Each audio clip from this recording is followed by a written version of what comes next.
आज की वीडियो में हम बात करने वाले हैं वन मित्र की जो भर्ती होने वाली है उसके डॉक्यूमेंटेशन के प्रोसीजर के ऊपर, क्योंकि बहुत से विद्यार्थियों के इसमें बहुत से कन्फ्यूज़न थे। जैसे कि आपको जो मार्क्स चढ़ेंगे वो 10th के आधार पर चढ़ेंगे या फिर +2 के आधार पर, या फिर कौन से डॉक्यूमेंट आपको बनाने ज़रूरी है, किस डॉक्यूमेंट के कितने मार्क्स आपको मिलने वाले हैं, किस डिस्ट्रिक्ट में कितनी सीटें भरी जाएगी वन मित्र की, हर एक चीज़ डिटेल में यहाँ पर आज एक्सप्लेन की जाएगी। अब सबसे पहले बात करते हैं जो सबसे बड़ा कन्फ्यूज़न है कि जो परसेंटेज आपके यहाँ पर जो परसेंटेज के आधार पर मार्क्स मिलेंगे वो 10th की परसेंटेज के आधार पर मिलेंगे या फिर +2 के परसेंटेज के आधार पर। तो सबसे पहले आपको कुछ एक चीज़ें बता देते हैं। जैसे कि पहले कहा गया था कि जो वन मित्र की भर्ती होगी वो बिल्कुल सेम टू सेम रहने वाली है फॉरेस्ट गार्ड की तरह, मतलब क्वालिफिकेशन भी सेम रहेगी, हर एक चीज़ सेम रहेगा। लेकिन अब यहाँ पर भर्ती में पूरी तरीके से बदलाव किया गया है। यहाँ पर भर्ती में सिर्फ अब डॉक्यूमेंटेशन और इंटरव्यू ही होंगे। तो क्वालिफिकेशन यहाँ पर यही एक्सपेक्ट की जा रही है कि +2 के आधार पर ही आपके मार्क्स यहाँ पर मिलेंगे। जितने +2 में आपके परसेंटेज आए होंगे उसी आधार पर आपको यहाँ पर मार्क्स मिलेंगे। बाकी जब ऑफिशियली अपडेट आएगा उसके आधार पर भी आपको यहाँ पर क्लियर करवाया जाएगा।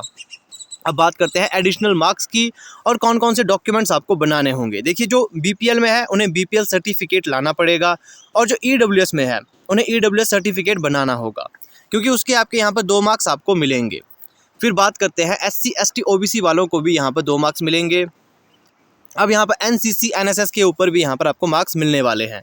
अब सबसे बड़ा कन्फ्यूज़न यहाँ पर यह है कि जैसे एक स्टूडेंट है उसके पास क्या है कि वो नेशनल लेवल स्पोर्ट्स कंपटीशन में उसके पास एक मेडल भी है और उसके पास ये सारे सर्टिफिकेट भी है, तो क्या उन्हें इन सब के मार्क्स मिलेंगे? बिल्कुल नहीं। मैक्सिमम मार्क्स आपको यहाँ पर 5 मिलेंगे यहाँ पर, तो 5 मार्क्स से ज़्यादा आपको नहीं मिलेंगे। या तो आपको मेडल के मार्क्स मिलेंगे जिसमें कि पूरे 5 आपको मार्क्स मिलने वाले हैं, या फिर अगर आपके पास 1 ईयर का सर्टिफिकेट है तो आपको यहाँ पर देखिए 2 मार्क्स मिलेंगे, या फिर अगर आपके पास NCC का सर्टिफिकेट है तो 2 मार्क्स मिलेंगे। अगर आपके पास इससे बड़ा सर्टिफिकेट है या फिर इससे ज़्यादा साल का, जैसे कि NSS का 1 और 2 साल का सर्टिफिकेट होता है, अगर आपके पास 2 साल वाला है तो आपको 3 मार्क्स मिलेंगे। इस प्रकार से यहाँ पर एक ही जगह आपको मार्क्स मिलेंगे। फिर बात करते हैं एक्स्ट्रा जो मार्क्स होंगे यहाँ पर, जो कि विडो डिवोर्सी और यहाँ पर सिंगल वुमन को मार्क्स यहाँ पर 3 मिलेंगे, सिंगल डॉटर यहाँ पर 3 मार्क्स मिलेंगे। पर्सनल इंटरव्यू यहाँ पर होगा 10 मार्क्स का, जिसमें कि मैं पहले भी आपको बता चुका हूँ कि कुछ भी यहाँ पर पूछा जा सकता है। यहाँ पर आपसे पर्सनैलिटी टेस्ट के बारे में पूछा जा सकता है, यहाँ पर आपसे जनरल अवेयरनेस के बारे में पूछा जा सकता है, जीके से रिलेटेड क्वेश्चन आपसे पूछे जा सकते हैं, वन विभाग से जुड़े कुछ एक तथ्य आपसे पूछे जा सकते हैं। इन चीज़ों के ऊपर आपके ये क्वेश्चन रहने वाले हैं। तो चलिए अब बात करते हैं कि डिस्ट्रिक्ट वाइज आपको सीटें कितनी देखने को मिलेगी। तो यहाँ पर आपकी डिस्ट्रिक्ट है, आप अपने डिस्ट्रिक्ट के अनुसार यहाँ पर सीट्स देख सकते हो। जैसे कि बिलासपुर को 124 है, चंबा को 198, इस प्रकार से आप अपने डिस्ट्रिक्ट के यहाँ पर सीटें देख सकते हो। टोटल जो सीटें यहाँ पर भरी जा रही है 2061 है।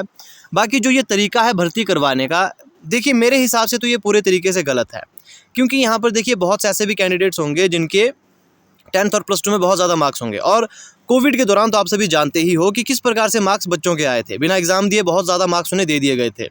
तो इस आधार पर ये भर्ती यहाँ पर मेरे हिसाब से तो ये ठीक नहीं है। देखिए, हल्का सा यहाँ पर एक ग्राउंड टेस्ट होता या फिर अगर छोटा सा कोई भी टेस्ट यहाँ पर होता, रिटन टेस्ट होता, तो सही बात रहती।